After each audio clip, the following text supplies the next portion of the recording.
What's going on, everyone? This is Ghost X. Welcome back to another video. So today I wanted to share with you my best tested controller settings, and I wanted also to explain to you why some of them are at a certain value, how to further adjust them based on your gameplay. I delayed this video for a couple of days after the game released because I wanted to test them very well before I share them. Without further ado, let's get started. Alright, so talking about the first one, the accessibility, I'm not gonna explain a lot over here because a lot of these are just, custom. You can change it the way you want it, and a lot of these are also like a repeat of some of the settings we're going to be talking about, like especially in the controller and gameplay and whatnot. So moving on to the controller, we're going to go ahead and open settings, edit settings like that, and then we're going to get to infantry, and we'll be clicking on this one over here. It's going to take us to this page over here, and we start with the aim. And now for infantry aim sensitivity, I have it on 40. I mean, you can definitely start lower than that, or if you've been playing Battlefield, especially from before, you can start with even higher value. I do recommend 40 or a little bit less, like maybe 37 or 35 if you've never played Battlefield before. Now moving on to field of view, this one is really tricky, and a lot of people have different opinion about it. For me, I like it to be higher value, like 115, and sometimes I even crank it up to 120. With higher value comes like you will gain more peripheral vision, but also the objects will feel a little bit distant. But I also like it because it gives me that impression about my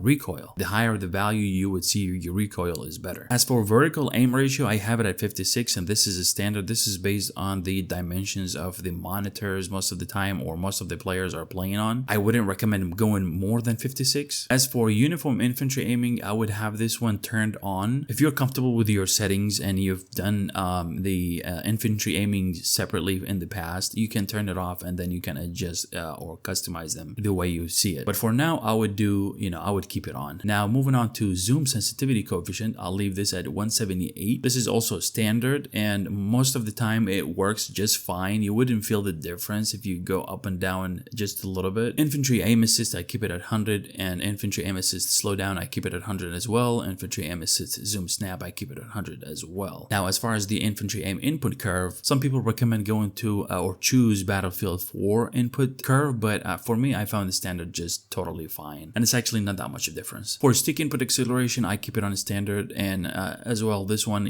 some people also recommend going to Battlefield 4, but I do like it to keep it on standard. As far as the aiming left/right acceleration, this is really important one that I want you to concentrate and focus on this one. This actually means how fast your crosshair or aim goes from one target to another without the ADS. And for me, I have it on 50. A lot of people will have it lower than that, but for me, I found 50 is pretty good and pretty fast, moving from one target to another. And especially like if you're like looking at the left side, there's a target, and then you want to change the view and look at the right side on another target. It's important to know this one. It's crucial because on the game, after you do all of these settings and then you jump in the game, you would be able to kind of diagnose or tell what is wrong, what is off. And if you feel like you're moving or dragging your weapon slowly between targets, then this is the cause, and you can just come back to it and change it. And remember, this is without ADS. This is like when you're like holding your gun and moving from left right. All right, now moving on to movement. Infantry sprint, I have it on toggle. Double tap forward to sprint, I have it off. And for sprint, I have it at L3. Crouch toggle sprint, I have it on stand. Vault over sprint on, and I don't have any keybind for this one. Crouch slide, I have it at all. Double tap crouch for sprint slide, I have it on. As far as the zoom, infantry weapon zoom, I have it on hold. Zoom this L2, steady scope and hold. Nothing over here. And the infantry zoom aim sensitivity. This is another big one that I want you to understand very well before you change the value over here. And I have it on 80. This is what I'm like very comfortable with, and I mean, it's up to you if you want to change it. And of course, you're going to be changing this a lot throughout your gameplay until you find that sweet spot. But what this is basically is this is the zoom, or moving like your weapon from one target to another while you're in the ADS. So this is different than what we talked about a little bit earlier. That was was, you know, moving your weapon between targets without the ADS. This is when you like zoom in and looking at some target, and you want to keep that ADS and move it to another target. 80 is actually pretty standard, but you, of course, you can go lower than that, and basically, you know, going higher than this one, it's gets a little bit very snappy. As far as the zoom sensitivity, like the customs, like based on the distance and all of that, I keep it at 100 at all times because we have the uniform zoom. As far as these are very customizable ones, you can, you know, change it the way you want it, but I want you to pay attention to interact and reload. For me, I prioritize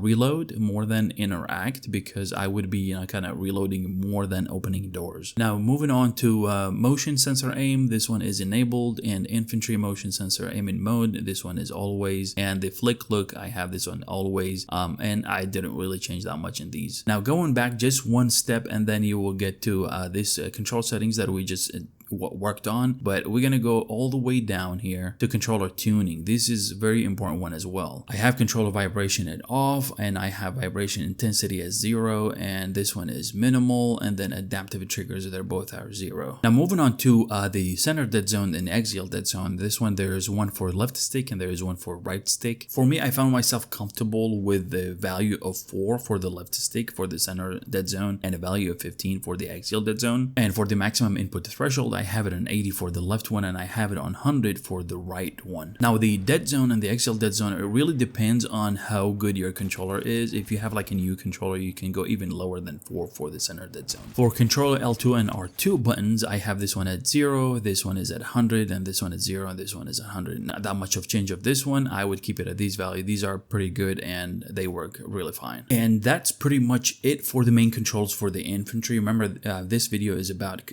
infantry controls only. I'm going to talk about, you know, vehicle control in another video, but I also wanted to touch base a little bit for you on the graphics part. I'm on a PS5, so I have this one as auto for performance, and I have the brightness at 50, UI brightness 50, sharpness at 50, field of view 150, like we talked, third person 83, and motion blur, I have it at 0 here, 0 there, and camera shake, I have it at 50, which is the lowest value.